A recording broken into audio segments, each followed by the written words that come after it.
Great day, everyone. Happy Tuesday. Today is Trust Your Process Tuesday. I'm very excited to discuss our topic and welcome you to the Brother Be Well platform. Today, we are discussing what the impacts of peer support are.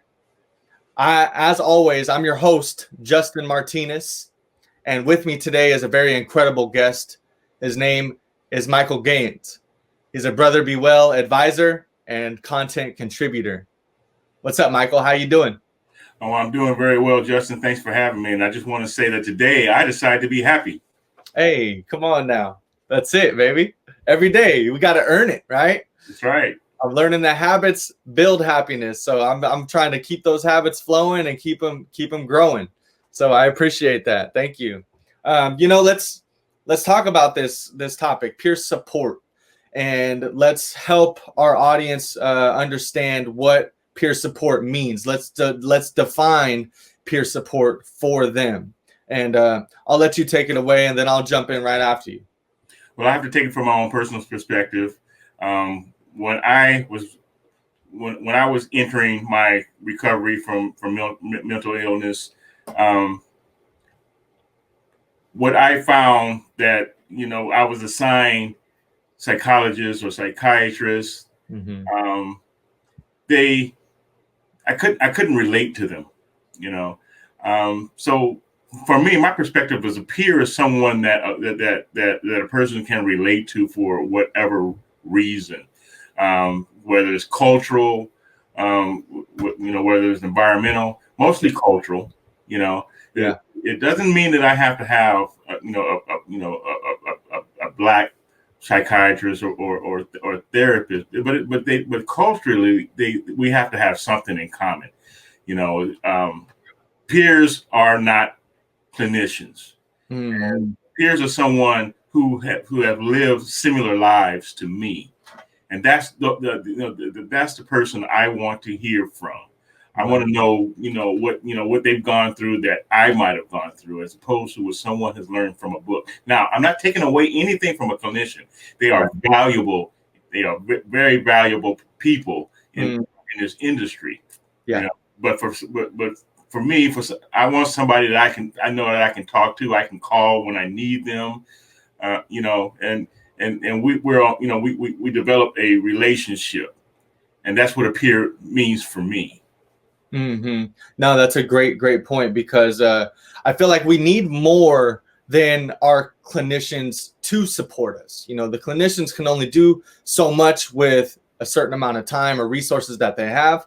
But outside of that, we also need our peers. And for me, peer support is just someone I could rely on, someone that I could call on, someone that is there for me if I'm ever in a time of need. Just giving someone a phone call to check up on them really speaks volumes on you and your character, but it goes a long way with people who are struggling and who need that support, especially in today's world. We're all dealing with a lot of mental health issues, unfortunately, but fortunately, we have a lot of people who are growing in the field and who want to show support. But for me, it's always that time with my friend. I give my best friend. We call each other at least every other day, and chat up for 15 minutes, 20 minutes at least. And that support to me is like a decompression, of just what's going on in my life. Or just if I just want to talk about something, it doesn't matter, and vice versa, so we're there for each other. And for me, that's what peer support is an accountability partner, and someone who's going to hold you accountable and keep you honest to what you say you're going to do, and also someone who's there to just listen to you and genuinely support you. And it actually brings me into my next point that I want to talk about today, is building those peers and finding those role models through peer support. What does that look like? How do mentors and role models shape our peers and give them that support? When I think about mentors, I've had mentors in my life, especially when I was in the military, and these are people that I could look up to, who've been where I'm trying to go, and can give me the guidance that I need. And it's the same thing with a peer, but at the same time, a mentor is it's not going to necessarily. It's not going to necessarily bring you into their world completely, but you've developed, if you've developed a relationship with this mentor, then you allow trust, and that's very important. Role model. A mentor can also be a role model by just not always telling you what about life, but showing you how they live their life.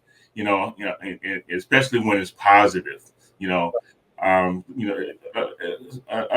good role model, as an example, can be your pastor or one of the deacons of the church. They're there to teach you, they're there to guide you spiritually, but they're also there to show that they're walking the walk, and that's what you want to see. You don't want people to just tell you good things. You want to know that they practice them as well. And that's how a peer can be developed, but because you look back on those other relationships, the mentor and the role models, and then you can go and say, well, okay, this is how I can help my friend. It worked for me, so I'm gonna turn my friend on to these same techniques. Right. No, absolutely. And you make a good point that reminds me of my mentors. That the mentors show you the way. They don't just tell you the way. They're actually personifying the teachings that they're moving in. And for me, I'm always trying to acquire what I admire from people in the field that are doing more than me. So Kevin Bracey comes to mind. Dear friend of mine, definitely a mentor. He's a motivational speaker in Sacramento, and I'm constantly, every chance I get, trying to study this man. What time he wakes up, what are his workouts? What are his speaking routines? What does he do on his spare time? What books is he reading? Because those things contribute to all the insight that they have to give you the support. So by them showing you the way, you're also learning the way, and then you're able to grab that insight and apply it in your own life. But furthermore, into like the field of mental health, when people have crises and they don't know where to go for mentorship, or they don't know where to go for resources, you gotta try to reach out in your community in some form or fashion. And that's where like having a peer, somebody who may know somebody who knows where to go, or maybe they don't know where to go, but you look it up online together and you find somewhere to go, or you watch a video and maybe that teaches you a little something about some symptoms that you're feeling, or just having someone there to keep you accountable and to help guide you through that process if you're dealing with a mental health crisis or a mental illness, a mental health issue. Those role models, the ones that are doing more in the field, are the ones you want to model and the ones that you want to acquire from.